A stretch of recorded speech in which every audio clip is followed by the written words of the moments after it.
আসসালামু আলাইকুম। সবাইকে ব্যবকলন একাডেমিতে স্বাগতম। আজকে আমরা এসএসসি ষষ্ঠ সপ্তাহের কেমিস্ট্রির অ্যাসাইনমেন্ট নিয়ে আলোচনা করব। যারা আমাদের চ্যানেলে নতুন তারা চ্যানেলটার বেল আইকন সাবস্ক্রাইব করে বেল আইকন বাটনটা প্রেস করে রাখো ফার্দার নোটিফিকেশনের জন্য। আমরা অ্যাসাইনমেন্টে চলে যাচ্ছি। আমাদের আজকের অ্যাসাইনমেন্টটি নবম শ্রেণীর রসায়ন শিক্ষা বইয়ের তৃতীয় অধ্যায় পদার্থের গঠন ও পঞ্চম অধ্যায় রাসায়নিক বন্ধন থেকে দেয়া হয়েছে।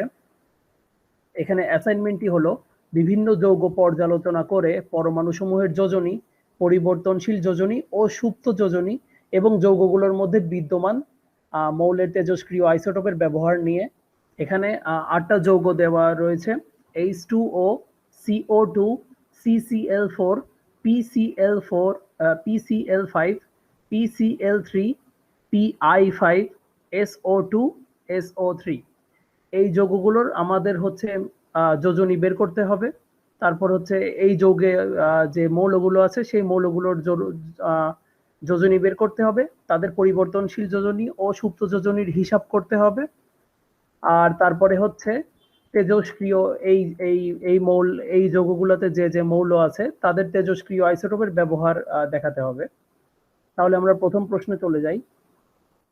প্রশ্নের উত্তরগুলো করার আগে আমরা হচ্ছে এখানে যে ৮টা যৌগ আছে তাদের ভেতর যে যে মৌলগুলো আছে hydrogen, carbon, oxygen, phosphorus, sulphur, chlorine আর আয়োডিন, এদের ইলেকট্রন বিন্যাস দেখে নিব। যে হাইড্রোজেনের পারমাণবিক সংখ্যা ১, এটার ইলেকট্রন বিন্যাস 1s1। কার্বনের পারমাণবিক সংখ্যা ৬, এটার ইলেকট্রন বিন্যাস 1s2, 2s2, 2p2। অক্সিজেনের পারমাণবিক সংখ্যা ৮, এটার ইলেকট্রন বিন্যাস 1s2, 2s2, 2p4।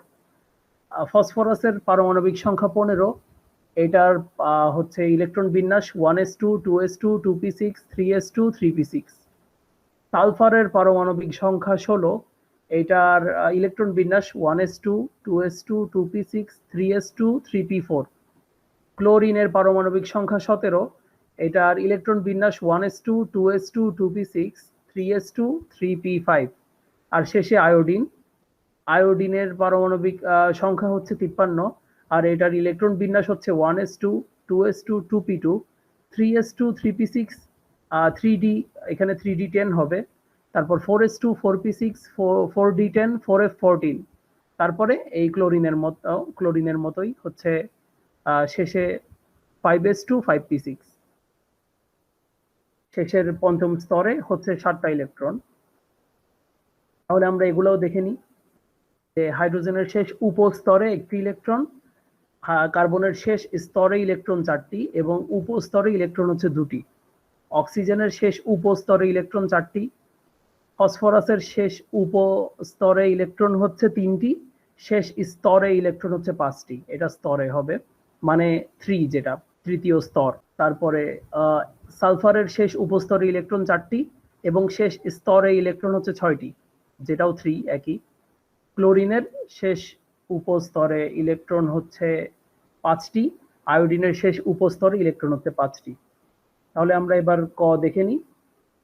কতে হচ্ছে যোজনী নির্ণয় করতে বলা হয়েছে। যৌগগুলোতে যে 8টা যৌগ আছে তাতে হচ্ছে যে এই hydrogen, carbon, oxygen, phosphorus, sulphur, chlorine, iodine, এই 7টা মৌলের যোজনী নির্ণয় করতে বলা হয়েছে। তো H2O তে বা পানিতে 2টি হাইড্রোজেন 1টি ইলেকট্রন দেয় এবং 1টি অক্সিজেন 2টি ইলেকট্রন নিয়ে যৌগ গঠন করে। অক্সিজেন 2টা ইলেকট্রন গ্রহণ করতেছে, হাইড্রোজেন 2টা হাইড্রোজেন পরমাণু একটা করে করে ইলেকট্রন দিচ্ছে। তাহলে এখানে হাইড্রোজেনের যোজনী 1, অক্সিজেনের যোজনী 2। একইভাবে কার্বন ডাই অক্সাইডে একটা কার্বন 4টা ইলেকট্রন দিচ্ছে, তাহলে কার্বনের যোজনী 4। আর 2টা অক্সিজেন 2টা করে ইলেকট্রন নিচ্ছে, তাহলে অক্সিজেনের যোজনী অপরিবর্তিত 2 2 থাকবে। এবার এখানেও কার্বন, একটি কার্বন সে আগের মতোই 4টা ইলেকট্রন দিচ্ছে, যোজনী 4 হবে। আর ক্লোরিন, 4টা ক্লোরিন একটা করে করে ইলেকট্রন নিচ্ছে, তাহলে ক্লোরিনের যোজনী 1 হবে। এবার PCl5 এর একটা ফসফরাস 5টা ইলেকট্রন দিচ্ছে, আর 5টা ক্লোরিন একটা করে করে ইলেকট্রন নিচ্ছে, তাহলে ফসফরাসের যোজনী 5 আর ক্লোরিনের যোজনী 1। এবার আমরা যদি PCl3 দেখি, এখানে কিন্তু ফসফরাসের ইলেকট্রন দেয়ার ক্ষমতাটা একটু পরিবর্তন করে ফেলছে সে। সে এখানে 3টা ইলেকট্রন দিচ্ছে, পরিবর্তন হয়ে গেছে তার যোজনী এখানে, সেটা এখন 3। আর ক্লোরিন আগের মতোই, সে 3টা ক্লোরিন একটা করে ইলেকট্রন গ্রহণ করতেছে, ক্লোরিনের যোজনী 3। এবার PI5, PI5-এ ফসফরাস প্রথমবারের মতো PCl5 এর মতো একই আচরণ করছে, 5টা ইলেকট্রন দিছে, তাই তার যোজনী 5। আর হচ্ছে ক্লোরিন, আয়োডিন হচ্ছে একটা করে ইলেকট্রন গ্রহণ করছে, 5টা আয়োডিন, তাই আয়োডিনের যোজনী 1।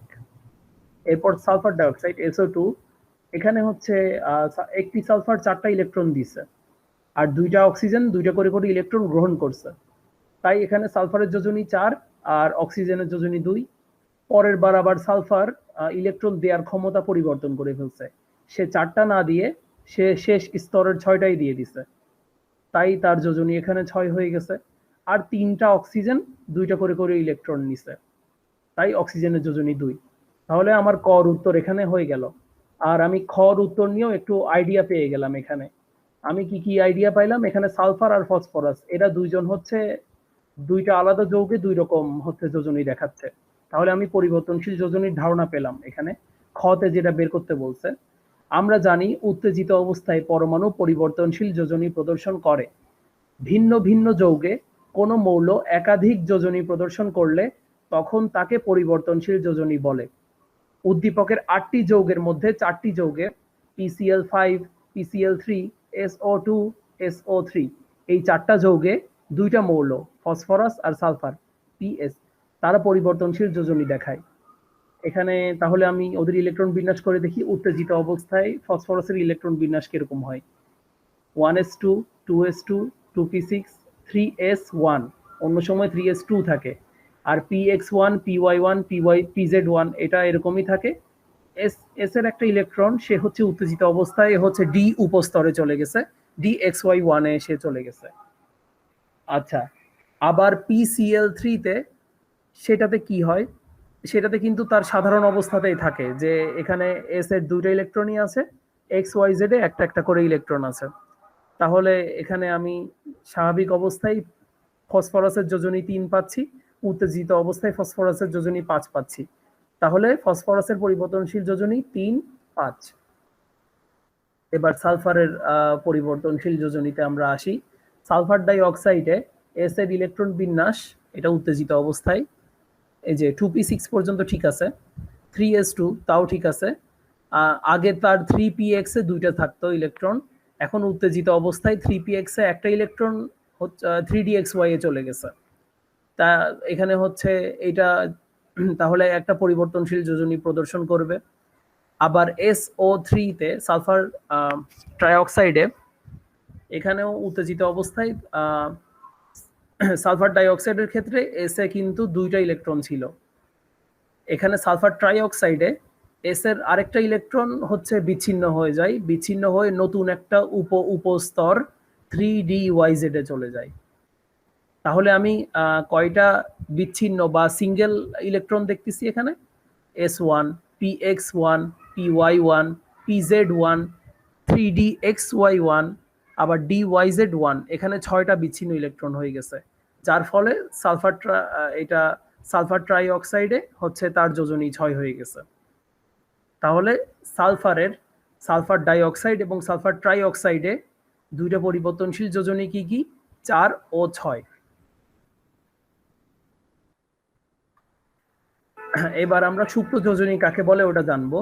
সুপ্ত যোজনী বলতে একটি নির্দিষ্ট যৌগে কোনো মৌলের সর্বোচ্চ যোজনী এবং সক্রিয় যোজনীর পার্থক্যকে বোঝায়। আবার বলতেছি, সুপ্ত যোজনী বলতে একটি নির্দিষ্ট যৌগে কোনো মৌলের সর্বোচ্চ যোজনী ও সক্রিয় যোজনীর পার্থক্যকে বোঝানো হয়। তাহলে PCl5-এ পি এর সক্রিয় যোজনী 5 আমরা জানি, আর পি এর সর্বোচ্চ যোজনীও 5।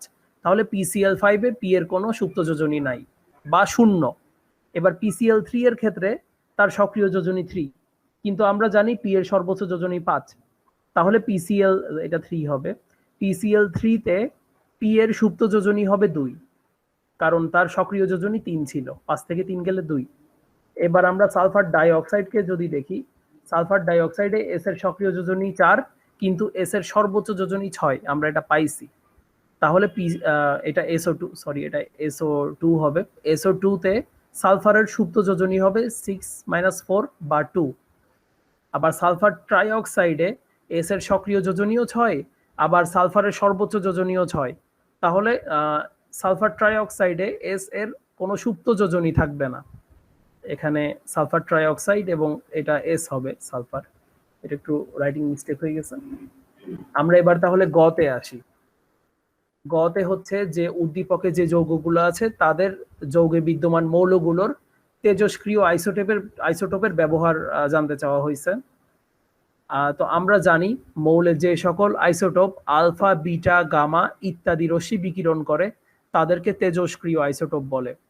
উদ্দীপকের মৌলগুলোর মধ্যে কার্বন, যার সংখ্যা 14, অক্সিজেন যেটা সংখ্যা 18, ফসফরাস যেটা সংখ্যা বলতে এটা পারমাণবিক ভর বোঝাচ্ছে 32, ক্লোরিন যেটার পারমাণবিক ভর 37 এবং আয়োডিন 131 এর তেজস্ক্রিয় আইসোটোপ বিদ্যমান।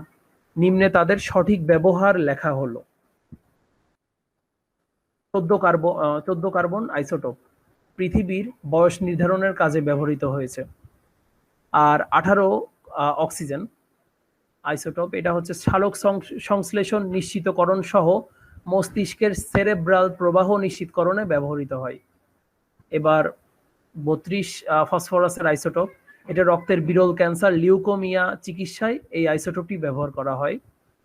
এরপর হচ্ছে 37 ক্লোরিন আইসোটোপ। এই আইসোটোপ প্রত্নতত্ত্ববিদরা প্রাচীন ফসিলের উৎস ও উৎপত্তি বের করার কাজে এবং কীটনাশকে ব্যবহার করেন। এবং সবশেষে 131 আয়োডিনের আইসোটোপ থাইরয়েডের ক্যান্সার কোষ নিধন সহ গলগণ্ড ও ব্রেস্ট ক্যান্সার নিরাময় এই আইসোটোপটা ব্যবহার করা হয়। তো এই ছিল আজকের অ্যাসাইনমেন্ট। সবার প্রতি পরামর্শ থাকবে এখানে যে কথাগুলো একটু সৃজনশীলতার পরিচয় দেওয়া যায় যে জায়গায়, সেখানে সবাই একটু সৃজনশীলভাবে লেখার চেষ্টা করবে যাতে একজনের সাথে আরেকজনের অ্যাসাইনমেন্ট না মিলে যায়। আর প্রশ্নটা এখানে বুঝিয়ে দেওয়া হলো। কারো কোনো প্রশ্ন থাকলে অবশ্যই আমাদের কমেন্ট বক্সে জানাবে। সবাইকে সাথে থাকার জন্য ধন্যবাদ।